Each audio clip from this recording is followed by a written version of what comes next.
Hello students हमने chapter पढ़ा था द फिशरमैन एंड द जीनी। आज हम उसके टेक्सचुअल क्वेश्चन करेंगे। फर्स्ट क्वेश्चन है, how did the poor man make his living? किस तरह से अपना गुजारा करता था, वो किस तरह से अपनी जीविका चलाता था? He made his living from fishing. वो अपनी जीविका फिशिंग से चलाता था।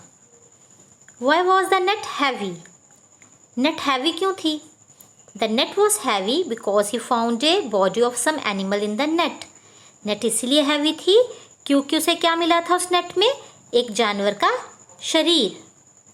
Who came out of the jar? Genie came out of the jar.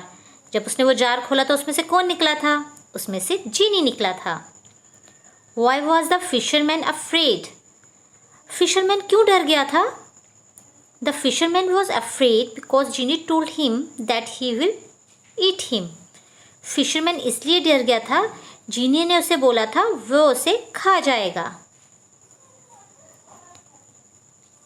How did the fisherman save himself from the genie? Fisherman ने किस तरह से जीनी से अपने आप को बचाया? The fisherman saved himself by tricking Genie. He suddenly got an idea. He asked Genie how such a huge creature could fit inside a small jar. Genie got angry and he made himself as small as possible and jumped into the jar. The fisherman quickly closed the jar and threw it into the sea. Fisherman ने कैसे बचाया? उसे trick करके। उसे एकदम से अचानक से एक आइडिया आया। उसने जीनी को पूछा कि इतना बड़ा क्रिएचर इस छोटे से बॉक्स में कैसे फिट आ सकता है, इस छोटे से जार में कैसे फिट आ सकता है। तो जीनी को गुस्सा आ गया और उसने अपने आप को जितना हो सका उतना छोटा बना दिया और जार में जंप कर लिया। और फिशरमैन ने जल्दी से वो जार बंद कर दिया और समुंदर में फेंक दिया। Write down 5 such words ending with man. 5 words बनाने हैं जिसके एंड में मैन आए। Policeman, salesman, postman, chairman and businessman.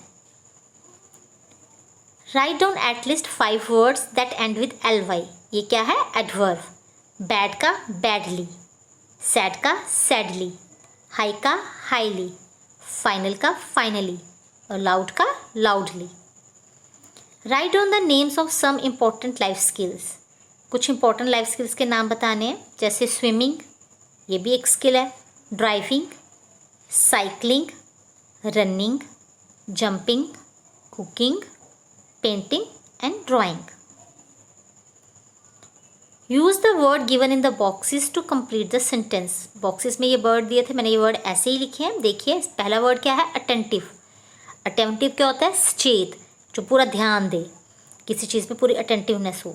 Ram is attentive and understanding. Thoughtful, thoughtful व सावधान। The boys shows A thoughtful and devote run. Curious, curious होता है जिज्ञासु, यानी कि किसी चीज़ की जिज्ञासा होना। He was curious to know her secret. Mindful, ध्यान से, be mindful of your surrounding. Receptive, ग्रहणशील, she was always receptive to new ideas. यानी कि किसी को ग्रहण करना, किसी चीज़ को अपनाना। Creative, क्रिएटिव होता है रचनात्मक, यानी कि जिसको अलग अलग चीज़ें करने का या अलग क्रिएटिविटी आती है माइंड में किसी के। He is very creative musician. Imaginative, कल्पनाशील, जो कल्पना होती है, हम वो सोचना कुछ कल्पना करते हैं, वो हो गया इमेजिनेटिव।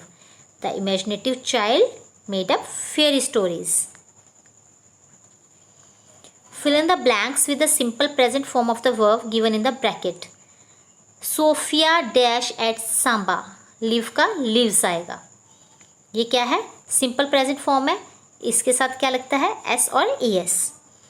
और एस और एस किसके साथ लगता है? ही, शी, इट के साथ। Sophia dash in class 3rd। Study का studies. Sophia dash to go school every day. Go का goes. Sophia goes to school every day. I like to read books, और आई के साथ एस और S नहीं लगता है। I like to read books. Sameer dash not to draw.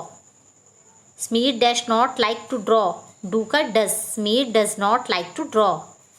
Sameer dash at 9 o'clock। sleep, sleep का sleeps. Smear sleeps at 9 o'clock. I dash badminton, play. I play badminton. Sophie and Smear dash their mother in the kitchen, help का help. Sophie and Smear help their mother in the kitchen. Smear also dash Sophia in doing math, help का helps. Smear also helps Sophia in doing math. Grandmother dash Sophia and Smear stories, tell ka tells. Grandmother tells Sophia and Smear stories. Now your chapter is complete.